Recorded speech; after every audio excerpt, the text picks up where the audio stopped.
जय श्री कृष्ण मित्रों, फिर एक बार बहुत बहुत हार्दिक स्वागत है आप सभी का। आज हम बात करेंगे शनि के गोचर की।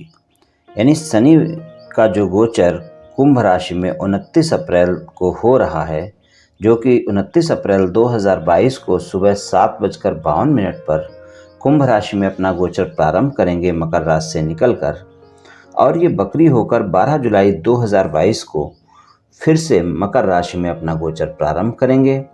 तो 29 अप्रैल 2022 से और 11 जुलाई 2022 के बीच में कुंभ राशि वालों को क्या परिणाम मिलेंगे इस गोचर के, जो कि शनि का गोचर कुंभ राशि में होगा, इसके बारे में चर्चा करेंगे।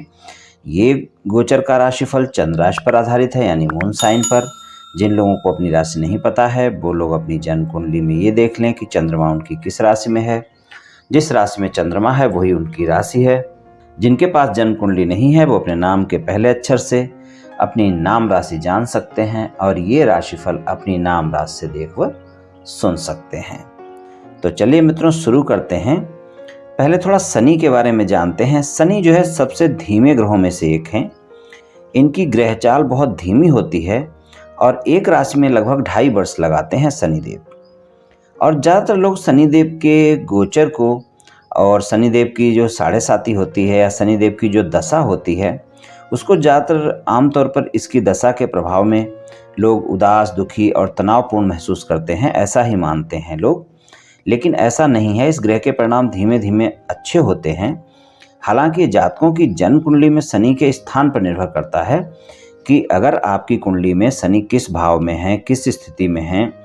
अगर शुभ हैं, मजबूत हैं तो परिणाम अच्छे होंगे, और अगर खराब हैं तो परिणाम खराब मिलेंगे। लेकिन शनि को कर्म का ग्रह कहा जाता है, न्यायप्रिय बहुत हैं। तो ये अगर आप अच्छे कर्म अपने करते हैं तो अच्छे कर्म करने वालों को सदा ही सकारात्मक परिणाम देते हैं शनिदेव। और जो अगर आप बुरे कर्म, कोई अवैध कार्यों में शामिल होते हैं तो उनको फिर नकारात्मक परिणाम ही मिलते हैं। तो ये कर्म भाव के कारक भी होते हैं। शोक, कष्ट, दुर्घटनाएं और पुरानी बीमारियां भी दे सकते हैं शनिदेव। लेकिन दुख के बाद अंतिम परिणाम स्वरूप एक बहुत अच्छी बात होती है शनिदेव में कि जो भी आपको ये परिणाम देते हैं उसमें एक अच्छी सीख और सही गलत के बीच का जो अंतर है वो आपके समझ में आ जाता है इनकी दशा में, इनकी साढ़े साती में। तो ये चीज़ अच्छी होती है। और मकर और कुंभ राशि के स्वामी हैं शनिदेव, और ये दोनों राशियाँ शनिदेव की हैं। और निष्पक्ष व्यवहार करने वाले शनि आपके तुला राशि में जो होते हैं वहाँ पर वो उच्च के होते हैं, जो कि शुक्र की राशि है।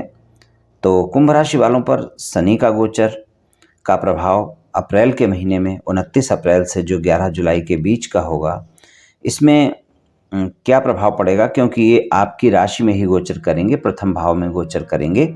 और इनकी तीसरी दृष्टि तीसरे भाव पर होगी, और सप्तम दृष्टि सप्तम भाव पर होगी, और दसम दृष्टि दसम भाव पर होगी।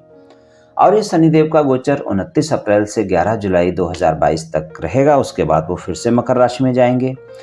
इस समय पर आपको अपने वैवाहिक संबंधों में अपने जीवन साथी के साथ तालमेल बनाकर चलना है। अपने जीवन साथी को कोई भी धोखा नहीं देना है, उसके साथ कोई बुरा बर्ताव नहीं करना है, इस बात का ध्यान रखना है। तो विवाहित जातकों के लिए वैसे ये गोचर अनुकूल रहेगा, क्योंकि वो आपके राशि स्वामी हैं। जीवन साथी के साथ बेहतर तालमेल देखने को मिलेगा और आप उनके साथ एक स्वस्थ रिश्ता कायम कर पाएंगे। और आपके व्यापार कारोबार पे भी दृष्टि होगी शनिदेव की, जो कि दसम भाव है। तो नौकरी में या व्यापार कारोबार में भी आपको अच्छे अवसर मिल सकते हैं। अगर आप नौकरी करते हैं तो कार्य क्षेत्र में आपके बॉस से, आपके सहयोगियों के साथ संबंध अच्छे रहेंगे। और अपने से नीचे काम करने वालों के साथ सदैव संबंध अच्छे रखें तो शनिदेव आपको अच्छे फल देंगे। थोड़ा आलस्य हो सकता है इस समय पर, इस बात का थोड़ा ध्यान रखकर चलना होगा। लेकिन आप कड़ी मेहनत करें, इस बात का ध्यान रखें कि शनिदेव अगर कोई भी परिणाम देते हैं बिना कड़ी मेहनत के बिल्कुल भी नहीं देते हैं। इस बात का ध्यान रखकर आपको चलना होगा। और आपने अगर कोई पुराने प्रयास कर रखे हैं तो ये आपके सफल हो सकते हैं। और जो भी आपने पहले के कर्म किए हैं उनका फल आपको इस समय प्राप्त होगा। और ये शनि का गोचर वैसे आपके लिए बेहतर होगा। और जो लोग विदेशी कंपनियों में काम करते हैं या विदेश से जुड़ा हुआ कार्य करते हैं उनके लिए भी अच्छा होगा, पर उनके लिए 11 जुलाई के बाद और अच्छा समय आएगा। और बाकी इस समय पर शनिदेव जब कुंभ राशि में आएंगे तो यहाँ पर आपको परिणाम अच्छे देंगे, लेकिन आपके कर्मों के अनुसार ही देंगे, क्योंकि शनिदेव बिना कर्मों के परिणाम नहीं देते हैं। तीसरे भाव पर दृष्टि रहने का मतलब है कि छोटे भाई बहनों से आप अपने संबंध अच्छे रखें और अपने मित्रों से संबंध अच्छे रखें। छोटी यात्राएं आपकी हो सकती हैं, वो यात्राओं में आपको भाग दौड़ ज़्यादा हो सकती है। और सप्तम भाव पर दृष्टि है तो सप्तम भाव जो है विवाह का भाव है, व्यापारिक पार्टनर का भाव है, व्यापार का भाव भी मानते हैं। तो व्यापार कारोबार में इस समय आपको तरक्की मिलेगी, नौकरी में तरक्की मिलेगी, क्योंकि दसम भाव पर भी दृष्टि है और सप्तम भाव पर भी दृष्टि है। कोई भी व्यापार कारोबार करते हैं तो वहाँ पर आपको अपने साथियों के साथ बनाकर रखना है, किसी भी गरीब व्यक्ति को परेशान नहीं करना है, इस बात का ध्यान रखकर चलना है। क्योंकि शनिदेव जब भी प्रसन्न रहेंगे जब आप अपने मजदूर को खुश रखेंगे, अपने छोटे कर्मचारियों को खुश रखेंगे, तो ये आपके लिए अच्छा रहेगा। और पहले से अगर आपने अच्छे कर्म किए हैं, अच्छे कार्य किए हैं, तो उनके परिणाम इस समय पर आपको अच्छे ही मिलेंगे, क्योंकि वो आपके राशि स्वामी भी हैं। तो लेकिन आपके जो व्यापारिक पार्टनर हैं या आपके जो जीवन साथी हैं, वैवाहिक पार्टनर हैं मतलब, तो उनके साथ संबंध आपको अच्छे रखने हैं। उनके साथ कोई धोखा करने की कोशिश इस समय बिल्कुल ना करें। अगर आप अपने जीवन साथी के साथ संबंधों में प्रेम रखते हैं और आप अगर कहीं और भी प्रेम संबंध बनाते हैं, तो इस समय पर शनिदेव की कृपा से ये संबंध उजागर हो सकते हैं। इस बात का भी ध्यान रखकर आप चलें और अपने जीवन साथी को इस समय बिल्कुल परेशान ना करें, इस बात का ध्यान रखें। अगर आपका जीवन साथी खुश नहीं रहेगा तो आपको परिणाम अच्छे नहीं मिलेंगे। शनिदेव बहुत ही न्यायप्रिय हैं, कर्म फलदाता हैं, वो वैसा ही न्याय करेंगे जो आपने कर्म किया होगा। इसीलिए लोग शनि की दशा में कहते हैं कि ये दुखदायी दशा है, कष्टदायी दशा है, क्योंकि वो आपके कर्मों के अनुसार ही फल देते हैं। जैसा आपने किया है वैसे ही फल आपको प्राप्त होते हैं। चलिए उपाय की बात कर लेते हैं कि क्या उपाय इस समय पर करने चाहिए। हालांकि आपके राशि स्वामी हैं, उपाय की बात करने से पहले मैं आपको बता दूं, आपके राशि स्वामी हैं, इसलिए आपको ज़्यादातर परिणाम यहाँ पर अच्छे ही मिलने चाहिए।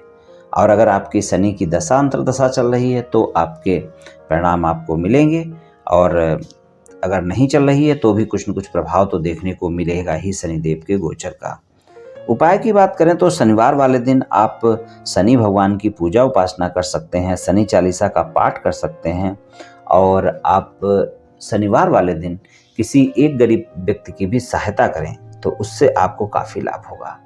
यानी आप किसी गरीब मजदूर को भोजन करवा दें या फिर उसको काली वस्तुओं का दान दे दें, जैसे कि आप उड़द की दाल का दान दे दें, लोहे के छोटे मोटे बर्तन का दान दे दें, तो इससे भी आपको काफ़ी लाभ मिलेगा। और शनिवार के दिन जो काली चींटियाँ होती हैं उनको आटा और चीनी मिलाकर डालें, उससे भी आपको काफ़ी लाभ मिलेगा। तो इनमें से जो भी उपाय आप कर सकते हैं कर लें। तो मित्रों, इनमें से जो भी उपाय कर सकते हैं आप कर लें, आपको निश्चित ही लाभ मिलेगा। तो मित्रों, आज मैंने आपसे कुंभ राशि वालों के शनिदेव के गोचर के क्या परिणाम मिल सकते हैं उनको, इसके बारे में कुछ चर्चा की। ये गोचर का राशिफल सामान्य राशिफल है, ये सभी जातकों पर पूर्ण रूप से प्रभावी होगा ऐसा बिल्कुल भी संभव नहीं है, क्योंकि आपकी जन्म कुंडली में ग्रहों की स्थिति और आपकी वर्तमान दशा और अंतर्दशा और फिर ग्रहों के गोचर की स्थिति, इन सभी बातों पर बहुत कुछ निर्भर करता है। आप सभी स्वस्थ रहें, आयुष्मान रहें, धनवान रहें, ऐसी मेरी श्री कृष्ण भगवान से प्रार्थना है। जय श्री कृष्ण।